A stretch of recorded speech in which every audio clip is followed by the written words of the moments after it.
Welcome back to the Queens, and I want to say thank you to everyone that has been watching my videos, even the people that disagree with my content. And so I know you all have been waiting and probably think that I have ghosted you all, but again, I am a very busy person, and I am doing this because I like to do it. So when I get the time for it, I bring you all stuff. Now, I know you all had a ball with the video that I did pertaining to the black hole being a portal, and I think it kind of went over a lot of you guys' heads. Of course, that weekend I also did the moon viewing that I still want to do when I get some better equipment.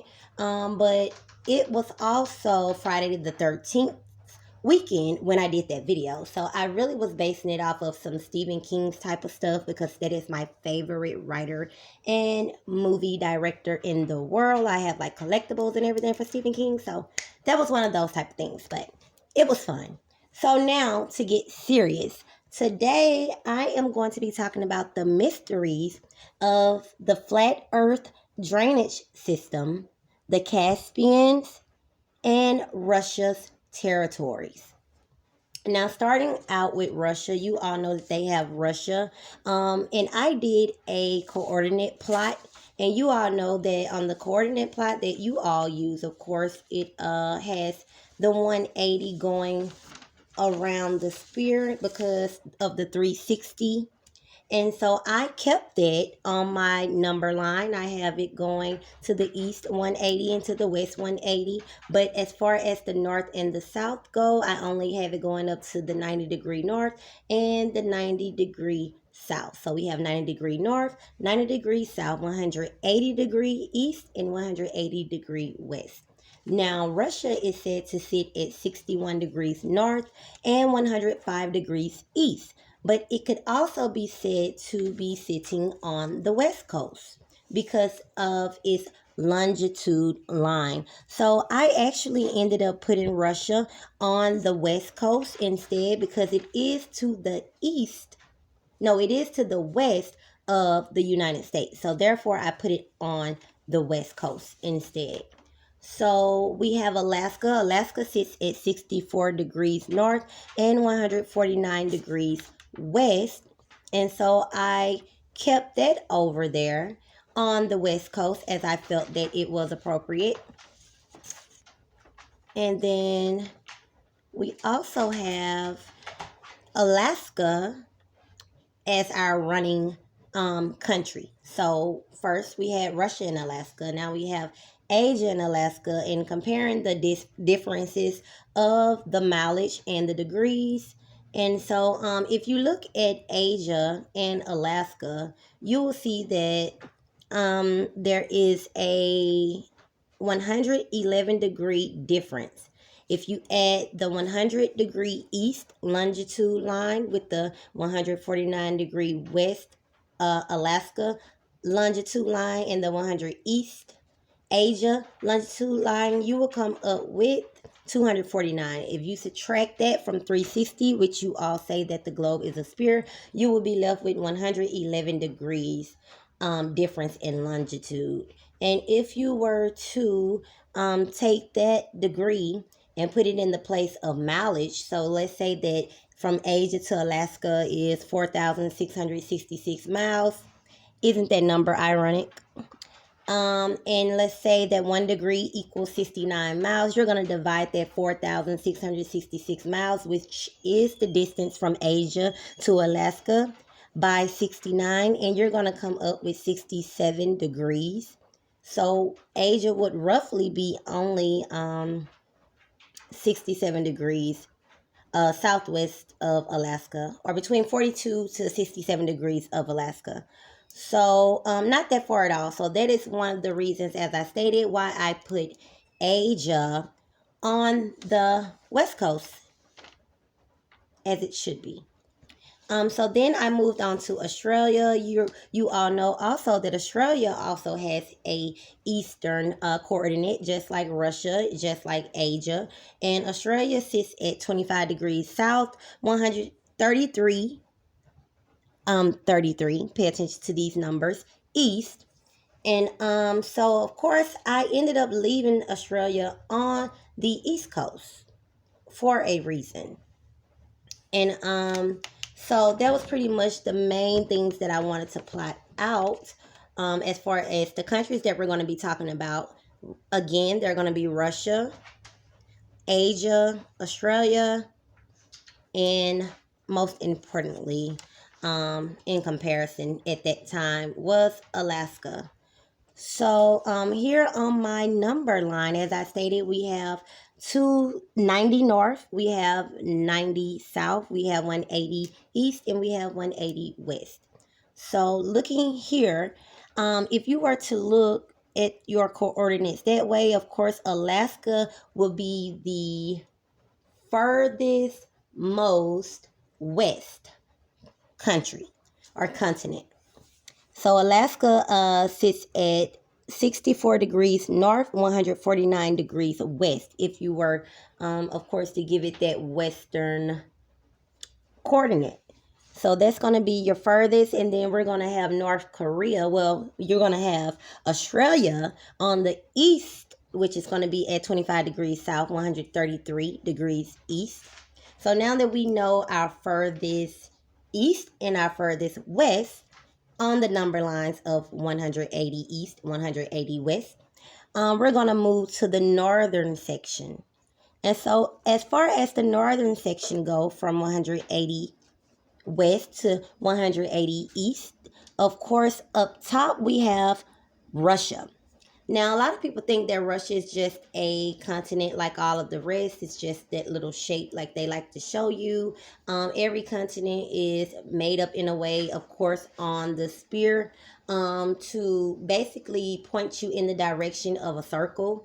Even if you were to go out in the ocean and you see those things on the submarines, you see it is shown as a grid. That grid is really a square grid. That's what it's made up off of, and number lines as full. The number 360 doesn't change whether you want to put it in a circle or whether you want to put it in a square. The square is, think of it like the border. So on this number line of 180 east, well, 180 west to 180 east, you can put all type of circles in here around different countries and stuff. The border itself doesn't have to necessarily be a circle. So we're just going to keep that in mind. So again, we're moving north. And so we're going to say Russia. We're not going to look at just the regular Russia like people normally do. We're looking at far north Russia. And of course, far north Russia was named by the Soviets. And as I did further research and stuff, of course, I learned that far north Russia spans all the way almost across the entire world. Far north Russia is more than Russia. It is actually made up of several different countries along the northern border. And so actually, as it goes further east, so far north Russia will actually start at about the 1971 degree north to 19 degree east longitude line, and it actually will go and it's also on the other side from 169 degrees west to about 100 or 99 degrees west. So from around 71 degrees north, 19 degrees east to 169 degrees west, it spans North Russia. So there is basically, I would like to call it an opening that is left on this number line from 180 degrees west to 180 degrees east. After you look at the far north Russia, and those coordinates are going to be in between again the 19 degrees east longitude line to about the 99 degree longitude line. Now that is a space right there, but I'm going to fill it in. So from about 99 degrees north, well, not 99 degrees north, but to about Yeah, I believe it was the 71 degrees north line and a little bit past that, all the way to the about the 19-degree east longitude line. There is an opening, and that opening I'm going to put there as being the Caspians. And the Caspian Sea, if you all do not know, is basically an endorheic basin. And it basically it's the area where a drainage system within the earth basically works all on its own. The drainage basin, it normally retains water and allows no outflow to other external bodies, meaning the water throughout, they cannot go further north towards the North Pole, and they cannot go further south. They stay there and they basically drain into the earth. Now, wherever they go after that, I don't know. It specifically states that they do not go to other bodies, but somehow people think that they make it to other oceans. They don't know that. It can go deep down into the earth through another system, filter back up somewhere else. I don't know. Maybe it'll come back up through an ocean. Maybe it'll come back up through a sea. Maybe it never comes back up at all. Maybe the water pushes in from a place and goes down in a place. And that will be for my part 2. Because I actually have put together at least 20 pages of stuff that I have always been thinking about and came to me a long time ago that I finally basically just worked out. So that's what took a while, because I wanted to give you all some great content, not just put anything together. So again, about that opening, we're going to fill in that opening from 71 degrees north, about 99 degrees north. I don't know why I keep saying 99 degrees north, y'all. But about 71 degrees north to 19 degrees east to about, yeah, about 90, we're going to say 99 degrees west. So we're going to fill that in with the Caspian. Again, water stays there. It doesn't go anywhere. So first you got the North Pole above, of course, North Russia, or should I say far North Russia. So of course that's nothing but ice spanning. Also the same, guys, it only spans about the same distance, which is very ironic. Another thing about the Caspian is that the waters are sitting at base level, and it means also that it is the ultimate base level, which is the plane that results from projection of the sea level under land masses, meaning it is basically like the lowest sea level in the world. And of course, the Caspian Sea is the largest inland body of water in the world. And for it to be a basin where it just pulls in down flows of water is very unique. And it definitely is a thing that was created for a purpose. So when people say, I don't know, everybody, some people think that Antarctica, of course, goes all the way around the Earth. And based on the models that we have, as far as coordinates go, from 180 degree east to 180 degree west, Antarctica would only span the, I would say, i.e. southern portion. And so it wouldn't really go all the way around, but I will also go further into that on my next video. The main point of this video, to wrap it up, is basically you can't go further north than far north Russia. There's an opening between the north 71 degrees, 19 degrees east to 19 degrees east to about the 99 degree west point. There's an opening for both between North Russia territories, as well there is an opening also within the longitude distance of the North Pole, because some people think that the North Pole wraps all the way around, but when you actually look at the coordinates, you will see that it does not. It's not a 360 or it's not a 180 to a 180. It's actually an opening. That opening is about the same spot where the opening is that is between far north Russia and its open territories. And also Russia is said to have a lot of locations that they keep hidden. I don't know if satellites aren't allowed over them. I know the ISS is not allowed over Russia, so maybe there's no opening at all, or maybe there is. Either way, that Caspian Sea is definitely doing its job as far as not having any water go further north, which is why, for the most part, the North Pole is able to stay frozen, and there's no water to go anywhere because no water can go up that way. And any water that is flowing downhill, I would say, or flowing south, is going to be basically trapped in that basin, holding in the world's waters. So I've pretty much just told you all how the North waters do not go out. I also told you all how the South waters don't go out. As far as Antarctica goes, 180 to 180. As far as how the far North Russia territories go, from the 71 degrees north latitude line, 19 degrees east longitude line, to the about the 99 degrees west longitude line. I also told you all where the opening starts, which is around the 19 degrees east, 71 degrees latitude line, to the 99 degree west, 71 degrees north longitude line.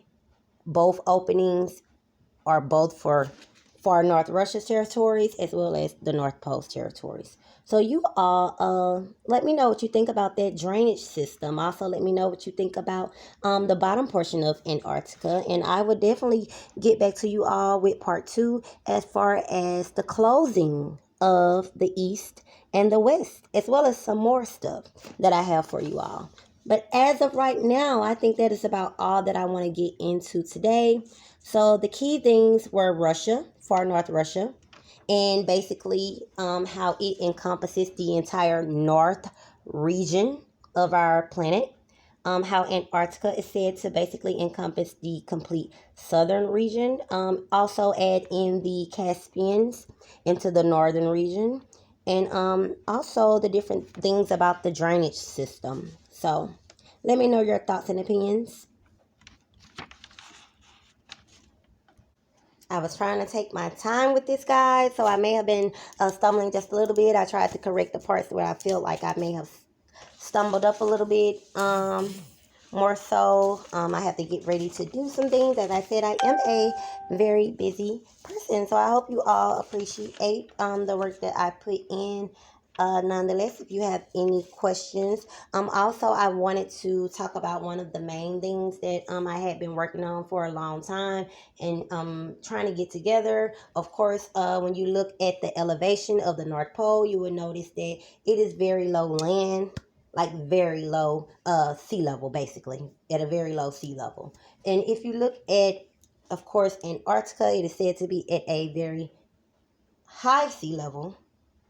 Well, its mountain ranges are, but as far as its sea level, that may be low or that may be high. Well, no, it's actually high. And if you all look at the geography as far as the seas go, and if you're leveling things by seas, you will see that the land, the sea level is low. The base level is very low in the north, and it begins to rise as it gets higher towards the middle of our earth, which you all like to call the equator. I'm calling the horizontal one.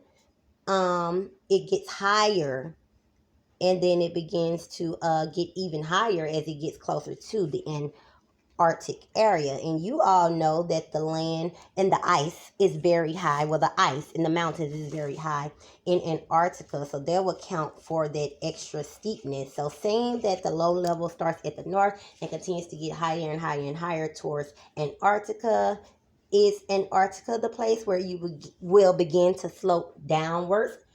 Because of course you all say, most people believe that, you know, if we go past that land in Antarctica, there will be the ice, there will be more land. So because the land is so high in Antarctica, you will have to end up going downward in a slope once you get past that ice. Because if so, that means all the way from the north to Antarctica is an upward slope. And maybe from Antarctica past, it will be a downward slope. And of course, if you look at that geographically under the ocean coming upwards, that would form a perfect pyramid. And I can't really say a perfect pyramid because I don't know what's on the other side of Antarctica, if anything's on the other side of it. But just looking at the specs, I think you all may want to look into that, if you understand what I'm saying. Basically, from 90 degrees to 90 degrees, it gets higher. Well, from 90 degrees north, it's low, to 90 degrees south, it's hot. So maybe from 90 degrees south, further, it will begin to slope down and form a pyramid. Not above the ground, of course, but upon the land that you are on. Hence, if the sun was coming from the north, let's just say, if that was possible, it would basically be rising. And as it came up towards Antarctica and across the whole land and began to seep that way, it would be setting. Hence, why it may not be able to be seen in complete darkness. Because Antarctica is on high land and maybe it's setting below it or something of the sort. Just wanted to throw something out there.